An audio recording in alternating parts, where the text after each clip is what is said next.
E aí, tudo bom? Vamos tomar um café? Gostaram da introdução que eu fiz? Pensei agora. Acho que eu vou usar. Esse é o último episódio que eu vou gravar o áudio antes de começar a célula, porque dos próximos que já tem gravado eu dou os avisos antes. Mas basicamente, essa é a nossa célula Café Universitário, que a gente conversa um pouco da palavra que teve domingo da Igreja Amor e Cuidado. Então, se você quiser ter acesso ao conteúdo completo, acessa lá no site da Igreja Amor e Cuidado ou no canal no YouTube, que tem todas as mensagens lá, o conteúdo completo. Que a gente está dando a nossa visão, a nossa troca de ideia e por onde a conversa caminha também, né?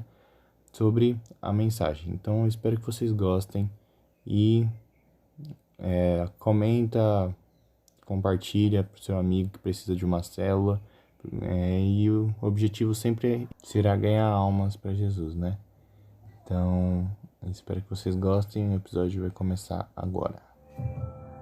Pra você que não conhece ainda o mundo da música, acompanha aí embaixo. E aí, galerinha do YouTube, como vocês estão? Primeiro eu queria agradecer a 7DB Filmes, Toda vez. a Cancel. Mas na boa, se você tá ouvindo esse podcast, essa é a nossa célula Café Universitário e vamos lá. É isso aí, a gente vai ter... Orbank. Orbank. Agora um adendo pra quem não tá ouvindo isso e quem tá aqui presente. Não se assustem, tá? Isso não vai, tipo, no YouTube a gente não vai ganhar nada pro quem tá visitando. Por enquanto não, né? Por enquanto é mais um teste, uma diversão nossa. É. E se ficar muito legal a gente ganhar dinheiro, Vai ser uma pra mim que eu criei consequência a conta. inevitável. Começa a lançar os cortes de GVT. Eu criei a conta, o dinheiro é meu, vocês Começa a lançar os cortes de Se der pra GVT. bancar o Ah, é lanche, verdade. já tá bom. Os trechos mais legais. O lanche, equipamento pra melhorar o podcast. Primeiro corte, depois. O objetivo é ganhar vidas, o máximo de pessoas que a gente conseguir alcançar, a gente vai tentar alcançar. Eu falei do dinheiro, mas foi piada. dinheiro. O objetivo vai ganhar vidas. Aleluia! Faz favor, coloca aí. Ó, eu faço, mano, fica à vontade aí, viu? Bom, vamos lá, já enrolamos bastante. verdade. Vamos pra célula. Já dá pra monetizar? Não, né? Por enquanto não. Oi? Nossa! Vamos lá, cara. Dá um... Nossa, não. Ó. Esse cara não tá entendendo nada do que tá acontecendo, tá ligado? Mano, a minha pressão subiu de uma Atenção para o top 5 frases, o cara tá vermelho. Cara, Respira. Tá tudo bem. Segurou, Foi piada. segurou. tô bem. Vai, Diogo, começa pra ele ver que não é ele. Não, eu acabei de saber que eu vou dar a introdução. Ah, então tudo bem. Então, Deus abençoe. Não é você. Alguém leu Ruth 1 aí? 1. Gente, é Ruth 1 de 1 a 5. Eu leio. Então lê isso pra gente. Na época dos juízes houve fome na terra. Um homem de Belém, de Judá, com a mulher e 2 filhos, foi viver por algum tempo nas terras de Moabe. O homem chamava-se Elimeleque, sua mulher Noemi, e seus 2 filhos, Malom e Quilion. Eram efrateus de Belém de Judá.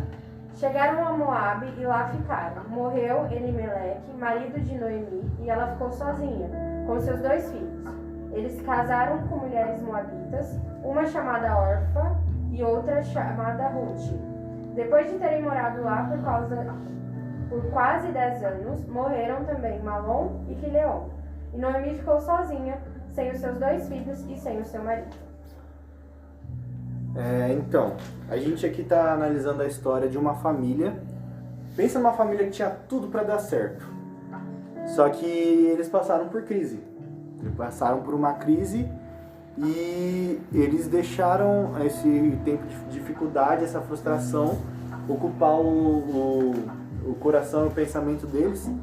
E eles se mudaram do lugar onde Deus... de Belém, né, onde Deus, que era a terra de Judá, e que era onde Deus tinha colocado eles, e saíram da bênção de Deus, digamos assim, e foram para outro lugar. Então aqui, por que eu falo que essa família tinha tudo para dar certo? Elimeleque significa meu Deus é rei, Noemi significa amável, e eles viviam em Belém, que significa casa do pão. E nesse período de crise, eles tiveram os 2 filhos, e por estarem vivendo numa crise, eles focaram tanto na crise que eles colocaram o nome dos filhos deles de Malom e Quilion, que Malom significa doença e Quilion significa definhamento. Então, eles focaram tanto no problema que acabaram colocando isso perpetuamente na vida dos filhos dele. Colocaram uma desgraça na vida dos filhos dele simplesmente porque eles estavam passando por um momento difícil. E a gente sabe desde sempre que os nomes que os pais colocam na Bíblia é algo muito forte, né? É algo muito pesado, porque é algo que realmente vai acontecer. Por exemplo, a gente vê... Como se eles profetizassem pelos como se fosse uma profecia. A gente vê Abrão, Deus mudando o nome dele de pai exaltado, que significa Abrão, para Abraão, que significa pai de multidões. E a gente vê, por exemplo, Jacó, que significava enganador, que ele enganou o sogro dele e o irmão dele para pegar a primogenitura e para ganhar o rebanho do sogro dele. E Deus transformou ele para Israel, que significa príncipe do Senhor. Então isso dali para frente mudou a vida completamente dele. E a gente tem outra passagem também que fala sobre Icabode, que é o neto do sacerdote Eli, que quando a esposa do filho, vou falar assim porque eu não sei como que significa o grau de parentesco, a esposa do filho dele estava tendo Nora, só que é neto. Tá, a Nora, isso tá certo. Desculpa. Quando a Nora estava tendo o filho, ela recebeu a notícia que os dois, o marido dela, o irmão do marido dela e o sogro dela haviam morrido. E quando ela nasceu, quando o bebê nasceu, ele colocou o nome de Icabode, que significa a glória de Deus se foi, porque eles também tinham perdido a Arca da Aliança. Então... Empaque, pessoal, é basicamente isso. Faça empaque, você também, apenas 59 mangos. Então, o nome é algo muito pesado. Imagina você carregando para sua vida inteira o nome de a glória de Deus se foi. Entendeu? Então é algo muito pesado. E aqui, por estar nesse momento, eles estenderam durante toda a vida dos filhos dele o nome de Malom e Quilion, que significa doença e definhamento. O pastor até deu um exemplo legal no domingo, ele falou assim, nós estamos num momento de crise hoje, né? O mundo inteiro está em crise por causa da pandemia. Ele acabou falando assim, cara, imagina você vai ter um filho agora, acaba e coloca o nome do seu filho de Covid-19, tipo, é mais ou menos isso que eles fizeram, né? Uhum. E, cara, eles tinham tudo para dar certo, eles estavam na terra do pão, na casa do pão. E, para quem conhece aí, Jesus veio de Belém, né? Então, eles estavam num lugar profético, porque Jesus era o pão da vida, eles estavam na casa do pão. E eles decidiram se mudar para Moabe, que é o lugar onde os moradores sacrificavam os seus filhos para o deus de Moabe como forma de adoração. Então, para a gente ver a seriedade de onde eles saíram da bênção de Deus para um lugar totalmente promíscuo e fora dos caminhos de Deus. Então hoje a gente vai estudar um pouquinho sobre isso. Legal. Deixa eu fazer um comentário rapidinho. Opa. Eu não tinha pensado isso no domingo, mas agora que você tá falando, eu tô pensando, cara, eles nomearam um filho, uma atitude que era, em tese, pro resto da vida da pessoa, como algo tão negativo. E eles fizeram isso porque eles estavam passando um momento muito negativo. E a gente, tipo, olhando assim, parece uma coisa ridícula, né? Fazer isso. Uma decisão rápida que vai durar a eternidade, mas quantas vezes a gente também não está num momento ruim, a gente toma decisões péssimas que vão ser, tipo, permanecer dando efeitos pro resto da nossa vida por causa de algum momento, por causa de um problema, por causa de uma situação, né? E também, eu tava ouvindo uns negócios esses dias também que ele falou, um cara conversando lá, ele falou, eu aprendi com meu pai que tudo que é tipo, em extremo assim, eu não tomo decisão. Se eu estiver muito feliz, eu não tomo uma decisão importante. Se eu estiver muito triste, com muita raiva, qualquer sentimento exagerado, eu não vou tomar uma decisão. Porque você vai tomar uma decisão baseada na emoção. Mesmo se você estiver muito feliz. Você vai tomar uma decisão que você fala, sei lá, nossa, eu tô feliz demais, ganhei um aumento, vou comprar um carro. Só que você vai comprar o carro e não vai conseguir pagar o carro, porque você tomou uma decisão pela emoção. Pela emoção. E a gente aprendeu semana passada, né? Que nós estamos presos a nossas... Não presos, mas que a gente tem que cumprir nossa promessa. Sim. Ser um ser palavra. Foi semana retrasada, eu acho. Continuando, pessoal. Só lendo o tema pra vocês, vou deixar mais claro. Os caminhos de uma família em tempos de crise. Acho que eu esqueci, né? Eu esqueci, você me perdoa, Diogo? Perdoa. Tudo bem, então. Primeiro ponto, em tempos de crise, nunca escolha o caminho da maldição, mas da bênção. Suelen, como a gente pode escolher o caminho da bênção ao invés do caminho da maldição? Escolher o caminho da pessoa, é simples. Gente, acabamos o podcast por aqui. Cite um exemplo pra galera do podcast. Gente, eu fui chata agora, não, desculpa. Eu achei legal. Eu responderia exatamente isso. Eu responderia exatamente isso. Não escolhe o caminho da maldição, mas é bênção. Exatamente, eu acho que um pouco do que o Sainon falou sobre emoções, né? Quando você tá em crise, às vezes você tá passando por um momento na sua vida, sei lá, qualquer momento aí que você define como crise na sua vida. Você escolher o caminho da bênção é você escolher em atitudes e aquilo que você declara, né? Uma época que eu orei muito na minha vida, é algo que não é que eu... Na verdade, eu tenho que continuar orando, né? Eu deixei de orar, mas tenho que continuar orando.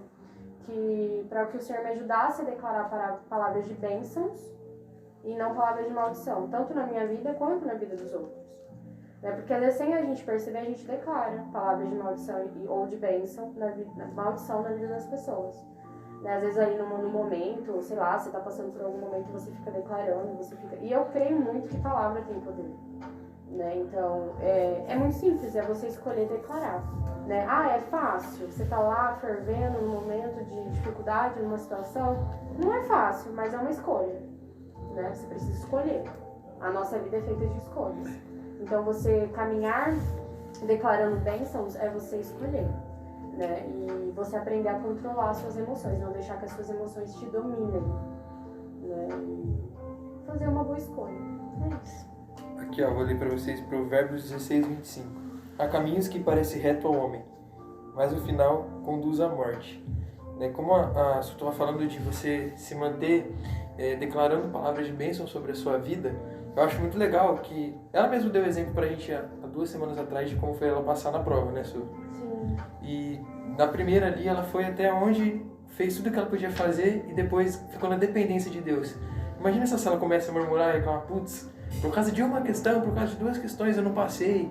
Ali tá caminhando por um caminho de maldição, porque tá profetizando. Pelo contrário, Su veio aqui e declarou, tá tudo na mão de Deus, tá tudo bem com a minha alma e vai dar tudo certo. Isso é se manter no caminho da bênção, né? Precisamos ter plena consciência que cada escolha que fazemos em nossa vida e em nossa família é uma semente que plantamos e teremos que colher.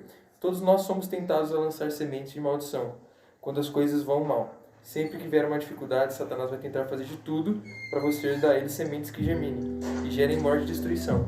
Seria a mesma coisa que você murmurar, reclamar de uma situação, cara, momento de crise, acho que todo mundo está passando. A gente tem crises internas, cada um com a sua área, né, Dani? Todo mundo enfrenta algum tipo de crise. Eu, por exemplo, enfrento muita crise no trabalho, na parte financeira. Mas se eu declarar que não vai dar certo, que as coisas não vão acontecer, já perdi. Então eu tenho que ter fé e sempre declarar que as coisas vão ficar bem, que se Deus prometeu, Ele vai cumprir. E é isso aí. E além do aspecto sobrenatural, digamos assim, da gente saber que a palavra tem poder e tudo mais, quando a gente começa a falar essas palavras, nós mesmos começamos a nos fechar dentro de nós. Então, tipo assim, eu falo, eu não vou conseguir resolver isso, não vou conseguir. O primeiro probleminha o primeiro obstáculo que chegar pra você já não vai conseguir transpor. Porque você acredita que você não consegue. Então você nem vai se esforçar tanto assim, sabe? Você nem vai colocar força naquilo porque você já se acha derrotado. Então, não tem por que você gastar tanta força se você já sabe que você perdeu. E é muito o que o pastor falou no culto também, de curso de semente, né? A gente escolhe a semente que a gente planta, mas a gente não escolhe aquilo, na verdade, a gente escolhe aquilo que a gente planta e não escolhe aquilo que a gente vai colher. Porque é uma consequência daquilo que a gente plantou. Né? Então, você plantar palavras de bênção, né, você vai colher. E às vezes eu falo assim, né? Eu falo, Deus, eu não tô me achando, tá, gente? Mas é que eu sou muito grata e às vezes eu falo, Senhor, eu sou muito abençoada. Eu não mereço. Né? Mas aí você começa a voltar e você fala, tá, mas isso é um fruto das escolhas e das palavras que a gente vai usando, sabe? Que a gente vai declarando na nossa vida. minha vida não é perfeita. Hoje mesmo eu quase surtei, porque são muitas coisas para fazer e falta de organização, que é uma coisa que eu tenho que organizar. Às vezes Você mostra. falta de organização, porque a ansiedade, essa coisa, é o controle, eu querer ter o controle das coisas e eu não vou ter o controle da minha vida, né? E eu tô abrindo meu coração pra vocês, gente. E assim, eu tô muito, assim, mentalmente cansada, sabe? A minha sensação é que eu quero sair correndo e nem olhar pra trás, né? Então, assim, me perdi, ó. Eu me perdi do que eu tava falando. Peraí, me ajuda, Deus. Então assim, é uma confusão. E aí eu tenho essas dificuldades, e aí eu tenho aquele momento e eu falo, eu tô cansada, Não, eu não estou cansada, entendeu? Porque se eu ficar falando que eu tô cansada, eu vou ficar cansada, vou morrer e cair, entendeu? Então assim, palavra tem poder. Não é que você não pode falar que você está cansado, tá bom? Não é isso, você pode falar que você está cansado. Mas assim, eu vi que isso virou um hábito na minha vida, que toda situação, eu falo, eu tô cansada, parece que eu tô morrendo, né? Então, sei lá, gente, eu acho que é muito importante. Eu sempre acreditei nessa questão da palavra. A palavra tem poder, e eu sempre declarei, sabe? E às vezes eu tô lá em casa, aí vem uma seta do inimigo, eu falo assim, sai daqui, Satanás, eu não sou derrotada, eu sou vencedora, né? A gente passa por louco, mas eu também não tô nem aí. E aí, entendeu? E é isso, a gente tem que declarar, gente, declarar palavras, né? Igual o dia que a gente tava ensaiando aqui, eu tinha acabado de falar pra eles, né, algo nesse sentido, eu falei, não vou conseguir, sabe assim? Eu não vou conseguir, lembra? Não vou conseguir. E na célula eu tinha acabado de falar. Exatamente. Pode declarar que não vai conseguir. Você viu o engano? Né? Eu engano. E ela regaçou no ensaio segunda-feira. E aí, tipo assim, eu falo, gente, e realmente é isso que você falou. Se a gente ficar falando que a gente vai conseguir, posso dar os exemplo? Do carro. Pode, então tá. Ela tirou a habilitação e eu vim com ela agora de carro, eu e ela. Conta pra gente, Gabi. Conta você, pô. Quer contar? Não, conta, Conta, Gabi, a gente quer ouvir de você, pô. Conta você. Pode falar, tá vermelha, eu vou contar. E aí eu vim com ela de carro, porque ela falou, você vai comigo? E ela começou agora, né? Tirou carta recentemente, ela tá treinando. Aí eu falei pra ela, Gabi, se a gente paralisar, porque eu sei que você tem medo de dirigir. O medo, ele sempre vai vir pra todos nós, né? É inevitável. Mas é o que a gente vai fazer com medo. A gente vai aceitar ele na nossa vida e vai paralisar, ou a gente vai pra cima dele, né? Vai com medo mesmo, porque uma hora ele vai embora.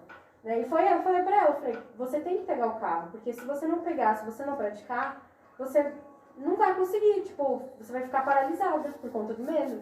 Né? Então você tem que, mesmo com medo, errou, tenta de novo, porque muitas vezes a gente tem medo de errar. Né? A gente tem muito medo de errar. Né? Só que muito medo de errar. Tenho muito também. E assim, então pra gente às vezes o erro é algo ruim, mas eu tô tentando mudar isso na minha cabeça, que o erro é algo bom, porque errando a gente aprende às vezes muito mais do que acertando. Né? Algo que fica marcado na nossa vida. E aí ela veio dirigindo, glória a Deus. E ela vai falar isso. Sim, dirige bem, não dirige mal não. Isso aí. É isso. Peraí. E sem... Até seus pais, né? Um dia vão estar no carro e vai ser tranquilo. Vai chegar nesse momento ainda. Primeira vez que eu dirigi com meu pai, eu quase infartei. E você foi de boa? Não, meu pai ficava, muda a marcha, o freio, o carro, a moto. Cuidado. Vai bater. Tá olhando o retrovisor? Olha a rua. Por que você ainda não tá de cinto? De moto. Perdido. De moto. Eu tinha um negócio pra falar também em relação a isso de escolher o caminho da bênção. Acho que alguém falou isso na questão prática da coisa. Foi a primeira resposta sua. Escolher o caminho da bênção. Mas existe um lado literal da decisão prática mesmo, que você faz no dia a dia. Eu tava, acho que foi até no domingo, um pouco depois do domingo da mensagem, eu tava pensando de uma cena de um filme aleatório, que tem um menino que é super jovenzinho e tá passando problema na vida dele, aí ele fala, quer saber, eu vou encher a cara hoje no bar. E aí ele vai encher a cara no bar. Ele é pequeno, tipo, esse é o primeiro contato dele com algo. E aí eu lembrei dessa cena do nada e fiquei pensando, cara, por que a pessoa decidiu fazer isso, sabe? Se fosse um senhor, já que tem um histórico de alcoolismo, você entende, né? Tipo, a pessoa já tem todo o histórico, a complexidade. Mas a pessoa que não tá não tem nenhum contato, por que ela decide se envolver com algo que ela sabe que vai ser negativo, sabe? Ou mesmo também o cara mais velho, não foi isso que eu quis dizer, mas vocês entenderam. E a gente tem que pensar assim também no dia a dia, sabe? Não tomar decisões que a gente sabe qual que é o resultado. Não tem como daquilo sair alguma coisa boa. E até o pastor deu um exemplo esses dias no culto, não foi dessa mensagem, foi de outro domingo, de uma pessoa que sabia o que ia acontecer quando ela tomasse aquela decisão, e mesmo assim ela tomou, porque ela estava baseada em influências, em pessoas, em vozes, em acusação do inimigo e tal. Ela foi lá e fez aquilo que ela sabia que ela não devia fazer. E, enfim, diz muito sobre isso, né? A gente precisa ter também na prática, não é só questão espiritual também. E, bom, tudo é espiritual, mas precisamos todos os dias decidir esse caminho, evitar o caminho da maldição. Fechou, gente. Alguém quer falar mais alguma coisa? Deus é bom Brandon? o tempo todo. Ponto 2. Em tempos de crise, nunca duvide das promessas de Deus. Uma pergunta muito boa, né, Kainan? Por que a gente duvida tanto das promessas de Deus? O que gera a gente, às vezes, ter essa dúvida? Porque nós somos seres limitados, nós somos seres carnais e naturais. A gente não consegue compreender com a nossa mente limitada o sobrenatural que vem de Deus. A gente não consegue entender o amor ágape, principalmente. A gente não consegue entender, não tem noção do quanto que Deus nos ama. E como ele é fiel, né, cara? Como Ele é fiel. Semana passada mesmo a gente estava falando sobre as promessas de Deus. Não foi semana passada? Ou foi semana retrasada? Contínuos mais. A galera do podcast sabe. É verdade. No episódio anterior. Se você não sabe, foi uma semana antes. Cara, quando Deus promete algo, ele é fiel para cumprir. É como a gente comentou, que quando você faz uma promessa, a pessoa que prometeu é quem tem que cumprir a promessa. Por exemplo, Kainan, eu vou te dar uma touca amarela. Obrigado, cara. Meu sonho. Eu tô de touca amarela. Ele tá de touca amarela. Eu tenho essa dívida com o Kainan, porque eu falei pra ele que vou dar essa touca amarela pra ele. É engraçado porque ele já tá com a touca, né? Isso fica meio engraçado. Mas a partir do momento que Deus nos promete algo, é a certeza que Ele vai cumprir, porque Deus ele é fiel para cumprir todos os planos e sonhos que Ele projetou pra nossa vida, né? A família de Elimeleque morava em Belém de Judá, que era a casa do pão. Foi em Belém que nasceu o pão da vida, Jesus. Deus havia dado aquela terra para o seu povo e prometido que seria uma terra que mana leite e mel. Elimeleque, ao invés de buscar o Senhor e se humilhar diante dele, endureceu o coração, duvidou da promessa e resolve então viver por algum tempo.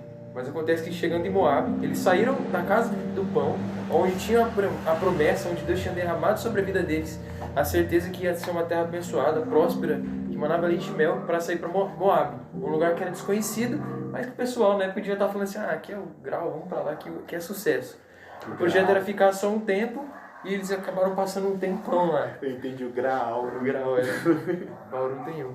Sabe quantas vezes a gente pega e já aconteceu comigo algumas vezes também, de ter uma fuga. Deus me disse algo, me prometeu algo, é isso que Ele tem para minha vida de plano. Não, mas não vai acontecer. Melhor eu seguir meu caminho aqui. Eu vou fazer meu plano B sem Jesus. Muitas vezes até por revolta, né? Por Você revolta. acaba, eu tô entrando numa crise, eu tô servindo a Deus tudo, eu tô em crise ainda. Agora que eu vou colocar a minha vida no jeito que eu quero mesmo, que sem Deus é difícil. Então vamos fazer o caminho mais fácil. Quer dizer, com Deus é difícil, né? Então vamos fazer mais fácil. Eu vejo assim, na hora que você fez a pergunta, quando você conhece o caráter de Deus, da promessa, você duvida da promessa que Ele te prometeu? Uau. Top. Né? Porque quando a gente conhece o caráter de Deus, a gente sabe que Ele vai cumprir as promessas, então a gente não vai duvidar. Então eu acho que isso está muito relacionado sobre a gente conhecer o caráter de Deus e quem Deus é. E como a gente conhece mais sobre o caráter de Deus, Su? Se relacionando com Ele. Meu Deus. Como você conhece alguém? Se relacionando com ela. Como que a gente se relaciona com Deus, Su? Conversas, buscando conhecer, né? Buscando ouvir, lendo a palavra. Meu Deus. Conversa como lei, como conversa também.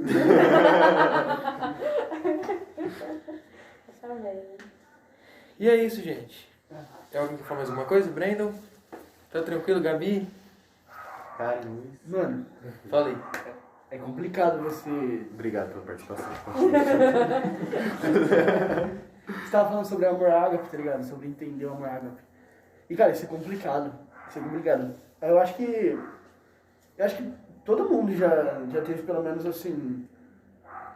Eu acho que todo mundo que passou pelo primeiro amor, dificilmente esse cara ele já entra no amor ágape, tá ligado? Muitas vezes ele entra no filéus, ele entra como pô, ele não conhecia Jesus, e ele começa a admirar Jesus, ele começa a querer estar perto de Jesus, ver as coisas que Jesus faz, tá nesse meio, tá, tipo assim, ligadaço, tá ligado? Só que muitas vezes a pessoa não quer abandonar as velhas práticas, não quer seguir uma vida de um filho que ama Deus e que sabe que o que ele pede é melhor pra ele. E a gente não consegue fazer isso muitas vezes porque a gente não entende realmente que Deus, a gente tem que amar Deus como ágape, não como um amigo que a gente admira, mas sim como um pai que quer o nosso melhor. Só que assim, esse amor é um amor muito difícil de ter, porque é um amor incondicional. E eu acho que, querendo ou não, essa é a maior luta do cristão. Tipo assim, nessa caminhada, eu acho que o cristão ele vai se firmar mesmo na rocha quando ele realmente conhece Jesus de verdade. E não só quando ele conhece Jesus de estar ali perto vendo, mas quando ele de realmente ter uma intimidade, ter uma relação. E isso é muito complicado. Tanto que, tipo assim, vocês falaram de alguns jeitos, né, de você conseguir. Só que isso é um processo demorado e lento, né? Isso é um processo que muita gente desanima no meio, muita gente se deixa levar antes, sabe, porque desanimou, porque não conseguiu entender realmente por que estava ali, o que deveria fazer. E é por isso que eu falo que Deus não se entende, se vive. Né? Às vezes vai Meu ter Deus, que você é forte demais, hein? Nossa, tá on fire hoje, mano. Você é louco. Metralhador de Jeová. Porque às vezes se a gente quiser entender, a gente não vai. Tem muita coisa que a gente não vai entender. A gente tem que confiar, né? Isso que eu ia falar também, a hora que você falou do caráter, né? Sobre a gente conhecer o caráter de Deus. No ponto que você falou, porque a gente não confia nas promessas, né? Eu acho que muitas vezes a gente coloca Deus numa caixinha e a gente atribui a Deus características humanas, porque a gente tá tão acostumado com infidelidade, a gente acaba atribuindo isso a Deus. Ele vai ser infiel, ele não vai cumprir o que ele prometeu. Então a gente tirar Deus da caixinha e entender que ele não é homem para que minta e nem filho de homem para que se arrependa. Então ele vai cumprir o que ele prometeu. E aí a gente volta lá na questão de a gente estar tão acostumado com o natural, a gente não entra em contato, a gente não conhece o sobrenatural. E quando a gente começa a ver o sobrenatural, a gente pensa com a nossa mente de natural. Então é isso, a gente coloca Deus numa caixinha porque a gente acha que Deus vai agir só no natural. Mas Deus não é assim. Deus tem poder para fazer tudo, todas as coisas. E então se estiver no centro da vontade dele, ele vai fazer. E às vezes a gente acha que Deus não vai cumprir os planos dele na nossa vida porque a gente fez alguma coisa de errado. Aconteceu comigo. Não, cara, Deus prometeu, mas ele não vai cumprir isso porque, nossa, eu ramelei, eu falhei. E aí você não deixei entende de o amor orar, ágape. não entende o amor. Nossa, É o ciclo, né, meu? O amor de Deus é incondicional. É um Não é paradoxo. condicionado a nada. Do que a gente Independente faz. do que você faz, Exatamente. não tem condição, ele vai continuar te amando. Eu ouvi o JB Carvalho falando no podcast, falando assim, cara, sabe por que Deus usa pessoas imperfeitas? Porque ele só tem pessoas imperfeitas para usar. Todo mundo falha, todo mundo erra, alguém ramela, sempre acontece alguma coisa. Mas o plano dele é maior. Né? Ninguém pega Deus de surpresa. Tipo, às vezes a gente tem na nossa cabeça e fala assim, poxa, pegamos Deus de surpresa, né? Ele não sabia disso, olha só o que aconteceu. E... Alguém falou mais uma coisa? Eu quero. Eu não sei se tem muito a ver com isso, mas esse negócio você falou, pô, eu me sinto que Deus não vai cumprir isso porque talvez eu não... tipo assim, eu pequei, fiz alguma coisa. E aí eu lembrei muito desse negócio de tipo, cara, eu tô com vergonha de entrar na presença de Deus porque eu tô sujo, porque eu tô não sei o quê. E aí você fala, sabe aquela vontade que você sente de orar, você fala, nossa, eu quero orar, mas eu não vou orar porque eu tô sujo, velho. Tipo, Deus não vai querer eu sujo lá na presença dele. Eu não quero, tipo assim, eu tenho vergonha de Deus por conta do meu pecado. Só que um negócio que abriu meu entendimento foi quando eu parei e pensei que mesmo se você estiver orando todo dia, lendo a Bíblia, tá no seu auge espiritual, você pensa, nossa, hoje eu tô top, você ainda não merece estar na presença de Deus. É impossível. Você não merece. Não queremos merecer. Então por que você se sente indigno de estar na presença de Deus quando você peca? E você não se sente indigno quando você não peca. Você é indigno do mesmo jeito. O motivo da gente poder entrar na presença de Deus não depende da gente. Nós somos indignos. Isso a graça dele sobre nós que nos traz a presença de Deus. Foi Jesus que rasgou o véu. Então foi por conta dele, não tem nada a ver com conosco. O fato de nós podermos estar na presença de Deus, de nós podermos conversar com o nosso Criador. E essa é a verdade que combate a mentira, né? Porque Satanás, ele coloca na sua cabeça que você é indigno, exatamente para você não ir até a presença de Deus. Porque não, eu pequei, Deus não vai me ouvir, Deus não vai falar comigo.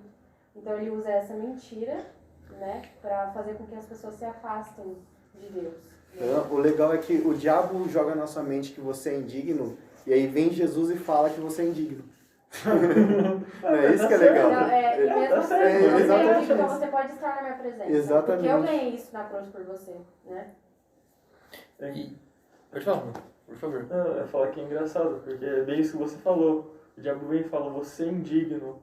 Jesus fala, você é indigno. Já sabe, só vem. Só bem. Mas não Você não depende vai de você. conseguir Vem, viver. eu quero você aqui. E, nossa, eu sei isso porque muitas vezes, eu não sei se é com todo mundo, mas eu, às vezes, quando eu peco eu faço alguma coisa, por mais que seja besta, muitas vezes vem essa culpa e às vezes minha reação é querer ser perfeito sozinho, só que não tem como, é impossível. Não dá. Sabe, se você quer ser Deus, você quer ser perfeito, mas não tem como. Sua condição humana não permite, não tem nada que você possa fazer para mudar isso. Então, a única coisa que você pode fazer para melhorar é se aproximar de Deus mesmo sendo podre. E aí a gente já entrou aqui, ó, no ponto 3. Faça o caminho de volta. Como o Kainan estava falando, que a gente se afasta, fica longe, a gente tem que voltar para perto.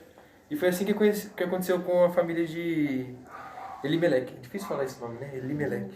Ele foi para Moab, ele morreu. Os 2 filhos dele, que tinham nome de doença, como que é o nome do outro? Definhamento e outro era... Doença, isso mesmo, tá certo. Os 2 filhos morreram. E aí ficou a Noemi e as 2 noras. Uma ela falou assim, ó... Uma é Ruth e a outra é? Continua. Fala pra mim mesmo. Órfã. Órfã. Aí se não for também, desculpa. Mas a Bíblia também dá um spoiler do que vai acontecer com os 2 caras, né? Qual o nome deles? Então, Um spoiler já. isso Não, aí aí os pais deles deram spoiler, né, mano? Porque...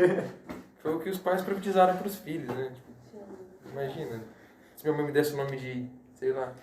Mano, eu não sei se eu vou falar João isso, Marcos, mas- que merda que seria.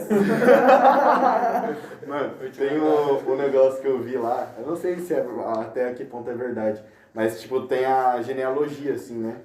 E aí começou eu comecei a pegar Não, eu vi um cara que pegou o significado dos nomes, assim, e foi colocando um por um, e aí, tipo assim, basicamente deu uma frase, que é tipo assim, o homem, que é Adão, né?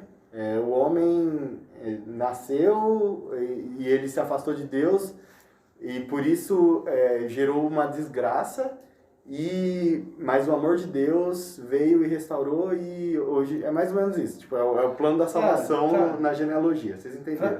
Dá pra fazer um link, dá pra fazer um link. Aí eu fui pegando nome por nome. Aí meu nome tá na genealogia. Aí meu nome significa desgraça. Continua, Céu. Jesus fez nova todas as coisas, ele Amém, mudou o nome de irmão. Abraão. Mas não foi que na Foi também. Agora não é Cainã, agora é Cainão. Cai não. Cainão, pecadozinho. Agora é desviando do pecado, meu amigo. Enfim, morreu, sobrou Ronaldinho. as duas noras, a órfã e... É o nome do livro, cara. É o nome do livro. Dá uma bugada aqui. A órfã e a Ruth... Ó, a órfã não tinha mãe, mano. Desculpa. Eu achei que o nome dela teria ser viúva. Pelo segmento. Desculpa essa foi pesada. E foi então que elas não abandonaram Noemi. E aqui eu quero voltar um pouquinho lá no início da mensagem, os caminhos de uma família em tempos de crise. Cara, eu passei por uma hoje bem complicada. Por exemplo, eu acordei hoje, eu acordo por cerca de 8 horas da manhã, e aí eu acordei hoje com minha mãe batendo no quarto falando assim, filho, me leva no médico. Eu falei, mas o que aconteceu, mãe? Minha mãe tem problema no coração, né? No frio, pra quem tem problema no coração, pra dar infarto é rapidão. Minha mãe já teve um infarto, ela me leva no médico que eu tô passando mal. Aí já foi aquela correria e todo mundo, tipo, ai meu Deus do céu, de novo, já aconteceu algumas vezes. E aí, tipo, das outras vezes, eu era um filho meio tipo assim, velho, não tem como eu fazer, vou ficar aqui de boa, vou só ficar preocupado, mas eu não posso fazer nada. E aí, dessa vez, eu falei, não, eu posso sim. Fiz o meu melhor, levei minha mãe no médico, chamei, falei pra ela assim, mãe, se precisar de alguma coisa, você me fala. E ela trabalha no posto de saúde, né? Então, eu falei pra ela, se precisar que eu fale com alguém pra fazer alguma coisa, pra me mover, pra você me fala. Eu tô aqui, eu te amo, vai ficar tudo bem, eu aviso o pessoal já vai orar. E a gente começou a se mover, agora minha mãe teve alta, ela já tá em casa, já tá bem, eu nem vi ela hoje ainda. Mas é assim que uma família se move diante das crises que a gente passa. É unido União, né? e orando a Deus, pedindo para Ele dar o direcionamento e não esquecer da promessa que Ele tem para nós, de um futuro próspero, né? E foi então que Noemi e Ruth voltaram para Belém. Elas voltaram para lá, porque lá estava a promessa, que era uma terra que mana leite e mel. Lá em... Como é a cidade? Lá em Moab, elas estavam passando necessidade. Tinham uma necessidade, tinham as terras. Ó, perdemos tudo, estamos sem nada. Vamos voltar para onde? Para a promessa de Deus. O mais legal também, não sei se ele vai falar isso, mas Noemi, que significava amável, né? Foi para Moab e ela mudou o nome dela para Mara, que significa... Amarga, né? Isso, obrigado, porque eu não ia lembrar. Tá vendo? E significa amarga. Então, tipo assim, ela mesmo viu que Moab não era um lugar para ela, porque ela foi como amável e voltou como amarga. Gente, que dupla de ataque é essa? E algo aqui que fica muito, sei lá, é que Ruth, mesmo no tempo da crise, ela não deixou a Noemi, né? E aqui em cima fala, E ela era os moabita, caminhos de uma né? família em tempos de crise. E mesmo assim, diante de toda aquela situação, ela foi fiel a Noemi e não deixou, né? Então, enquanto também foi a escolha de Ruth, né? Tipo assim, ela até fala pra Noemi, o seu Deus será o meu Deus, né? E tal. Palavras de bênção, né? E depois a gente sabe toda a história que acontece no final, que a Ruth casa com o cara lá que não sei o nome, mas ela casa. E né? que é da descendência do Messias, né? Do Messias, exatamente. Por isso que vale muito a pena a gente sempre retornar. Todos os dias a gente quer dar uma fugida de longe do Senhor. Às vezes com o nosso pecado, às vezes com alguma conversa, algum pensamento, a gente dá uma fugidinha de Jesus. Por isso que a gente tem que sempre voltar e retornar para estar perto dele. É perto de Jesus que nós conseguimos manter firmes na promessa para cumprir todos os propósitos e planos que ele tem na nossa vida. Certo? Meu irmão. Alguém fala mais alguma coisa? O Vitinho quer falar, eu tenho certeza. E aí, Breno? Mano, eu acho que vamos fazer basicamente um resumo da mensagem, né? Muitas vezes a gente tá passando por um momento de crise, mesmo estando na presença de Deus, e a gente não, por algum motivo a gente, não sei se ficar bravo com Deus, mas a gente decide sair da presença de Deus. Por vergonha? Por vergonha, talvez. Mas a gente estava em Belém, que é debaixo da vontade de Deus, a gente estava orando, a gente estava indo para a igreja, a gente estava vindo na célula, mas a gente decidiu ir por um outro caminho que não faz parte da vontade de Deus para nossa vida. E não faz parte da nossa identidade, né? Não faz parte da nossa identidade, exatamente. E aí a gente, muitas vezes na nossa vida, a gente se sente longe de Deus, a gente faz coisas que não é da nossa identidade, como o Joe disse, e é totalmente longe do que Deus tem. E então o que nós devemos fazer é voltar para esse lugar de dependência de Deus, onde a gente vive as vontades e os sonhos e os planos de Deus para nós. Acho que um negócio bem legal que a gente está ver aqui agora é o exemplo da promessa de Deus, né? Cara, se você está duvidando da promessa de Deus, você está duvidando que eu vou te dar a touca? Vem em mim e pergunta. Então, se você está duvidando das promessas de Deus, corre para os braços de Jesus, vai para o seu quarto em secreto. Fala, Deus, é isso mesmo? O que está acontecendo? Onde eu estou errando? Onde eu estou falhando? Por que não está acontecendo? Né? Quando Deus promete a parte dele, já a Bíblia fala também que ele não está tão longe para que apalpando nós não conseguimos achá-lo. E é isso, Su. Amém? O Warbank chegou pra revolucionar. Gente do podcast, Deus abençoe sua vida. Essa foi a nossa célula. Eu espero que a gente consiga postar isso aqui. E Deus abençoe. Deu 38 minutos. Até mais! Obrigado, 7DB Filmes, Mundo da Música, Clixel. Se você quer arrumar seu celular, chama nós. Você quer roupas lindas e maravilhosas, Zion. De quem que é Amém, Zion? galera. Sua roupa? Bravo. Vamos orar então? Deus abençoe, gente. É nóis. É nóis! É nóis.